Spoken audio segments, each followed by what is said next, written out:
حضرت موسیٰ علیہ السلام کا زمانہ مبارکہ ہے۔ ایک شخص نے اپنے کزن کو، اپنے چچا کے بیٹے کو، چچا زاد کو قتل کر دیا اور خود ہی اس کا مدعی بن کے حضرت موسیٰ کے پاس آیا کہ بتائیے جناب میرے اس بھائی کو کس نے قتل کیا ہے؟ حضرت موسیٰ نے ایک سادی سی بات کی، کیا فرمایا؟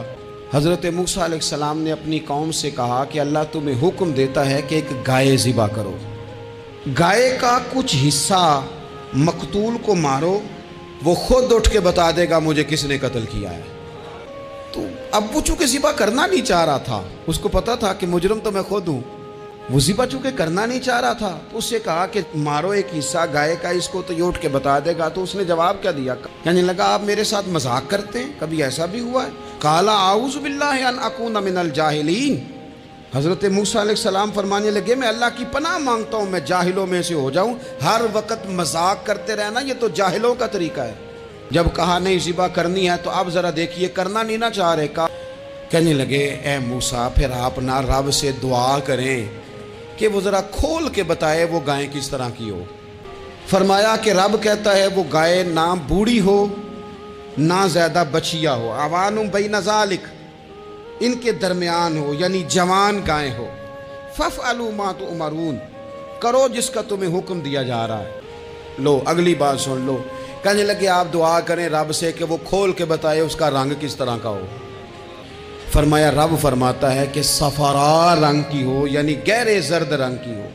کہ رب فرماتا ہے اس طرح کی گائے ذبح کرو، اور جب کوئی اسے دیکھے تو اسے اچھا بھی لگے، آنکھوں کو اچھی لگے وہ گائے، اس طرح کی گائیں ذبح کرو۔ لو اتنی باتیں بتا دی۔ قالوا ادعوا لنا ربک یبین لنا ما ہی، کہنے لگے نہیں آپ پھر دعا کریں اللہ ذرا کھول کے بتائے گائیں کس طرح کی ہو۔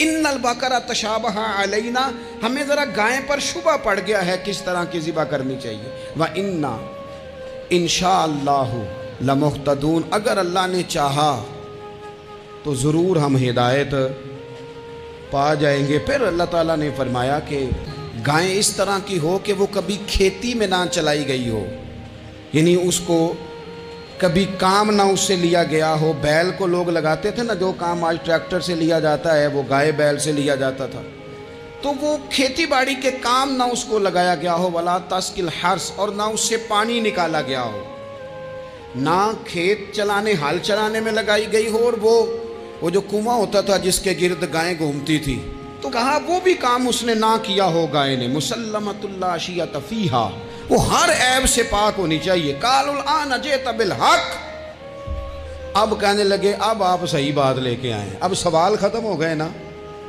کہنے لگے اب آپ بات فذبحوہا، انہوں نے ذبح کر دی۔ وما کادوا یفعلون، پر ایسا کرتے نظر آتے، لگتا نہیں تھا کریں گے ذبح پر ذبح۔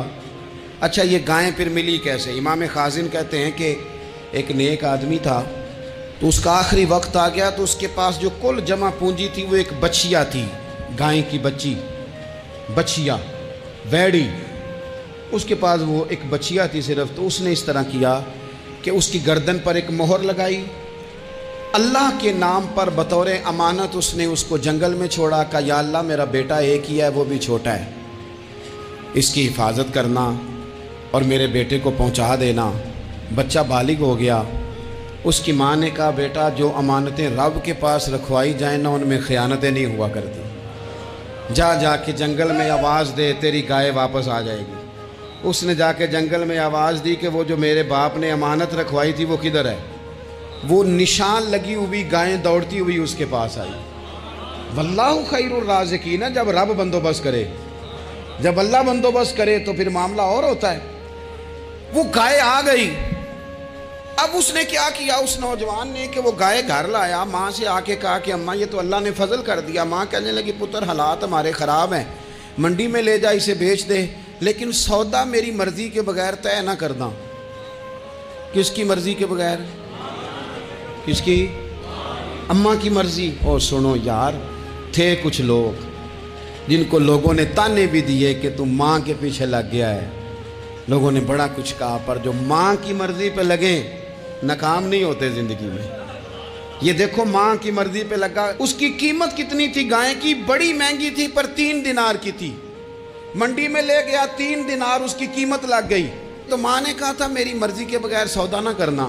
اب بچے تو نہیں نا مانتے, اماں کو کیا پتا باہر بزنس کیا ہے, لین دین کیا ہے, پر ماں نے کہا تھا میری مرضی. بندہ دے رہا ہے اسے 3 دینار, اس نے کہا جی میں نے طے تب کرنا ہے, ڈن تب کرنا ہے, پہلے اماں سے پوچھنا ہے. گھر جا کے اماں سے پوچھا, اماں کہنے لگی دے دے. واپس آیا تو اس نے کہا کہ میں 6 دینار دیتا ہوں پر میری شرط ہے, ماں سے نہیں پوچھنا. اس نے کہا تو 12 بھی دے, ڈن تب بھی ہونا ہے جب اماں نے کہنا ہے. وہ جب اس طرح کی اس نے گفتگو کی, واپس اپنی والدہ کے پاس گئے, کہنے لگے اماں سمجھ نہیں آتی, 3 دینار کی گائیں بندہ 12 میں خریدنے کو تیار ہے, شرط لگاتا ہے کہ اماں سے نہیں پوچھنا. تو والدہ کہنے لگی پتر پہلے اس سے جا کے پوچھ کیا وہ ہے کون, یہ کوئی روحانی معاملہ ہے, کوئی غیبی مدد ہے, پوچھ. اس سے جا کے پوچھا تو وہ کہنے لگا میں تو فرشتہ ہوں اللہ کا, تو نے گائیں بیچنی نہیں, اس لیے کہ تیرا باپ بھی نیک ہے, تیری ماں بھی نیک ہے, رب تیرے رزق میں برکت پیدا فرمانا چاہتا ہے. ماں باپ نیک ہونا رزق میں برکت ہو جاتی ہے. ماں باپ نیک ہوں, ان کی صالحیت کا اثر پہنچتا ہے بچوں تک. رزق حلال کما کے لانے والے ہوں تو گھر میں برکت ہوتی ہے. جا کے کہا کہ تیرے ماں باپ نیک تھے, اسے نہ بیچنا گائے کو, تو کیا کریں. کہنے لگے بنی اسرائیل والے سوال کر کر کے خود مشکل میں آ گئے. اب وہ ایسی گائے جو جوان بھی ہو, یہاں تو ہر غریب آدمی اپنی گائیں یہاں لگا دیتا ہے, کھیتی باڑی میں یہاں لگا دیتا ہے, کنویں میں پانی نکالنے میں, تو یہاں تو ہر ایک کی گائیں. تو ایسی گائیں جس کا رنگ بھی اتنا پیارا ہو, زیادہ بوڑھی زیادہ بچی بھی نہ ہو, اور ابھی تک کھیت میں بھی نہ لگی ہو, وہ سوائے تیرے کہیں نہیں ہے. اس نے کہا چل پھر مہربانی کر بتا میں کتنے کو دوں گائیں, اگر وہ آ جائیں تو کتنے کو بیچنی ہے. اسے کہنا کوئی نہیں, ریٹ تو زیادہ کرنا ہی نہیں. ان سے کہنا گائے کے اندر سے گوشت نکال دیں اور جتنا گوشت ہے اتنے پیسے بھر دیں, اس کی کھلڑی بھر دیں. اب وہ بنی اسرائیل والے ڈھونڈتے پہنچ گئے. کہا جناب گائیں 3 دینار کیا 6 لے لو. اس نے کہا نہ بھائی, ذبح کروں گا, گوشت نکالوں گا, جتنا وزن گوشت کا اتنے پیسے بھرو گے کھال میں تو پھر گائے تمہیں ملے گی. اب مجبور تھے, کیا کرتے. انہوں نے سوال اتنے کیے کہ چارہ نہیں ہے اب ان کے لیے, چارہ نہیں ہے اب ان کے لیے کہ یہ ادھر ادھر جا سکے. مجبوری بن گئی, یہی گائے خریدنی ہے, یہی لے جانی ہے. اب اتنا سارا مال جمع کر کے وہ گائے خریدی, ذبح کی. تو مقتول کو جب اس کا ایک حصہ مارا تو اس نے اٹھ کے کہہ دیا یہ جو مدعی بنا ہوا ہے نا, یہی تو میرا قاتل ہے, یہی تو میرا قاتل ہے, یہی تو ہے جس نے یہ سارا کام کیا.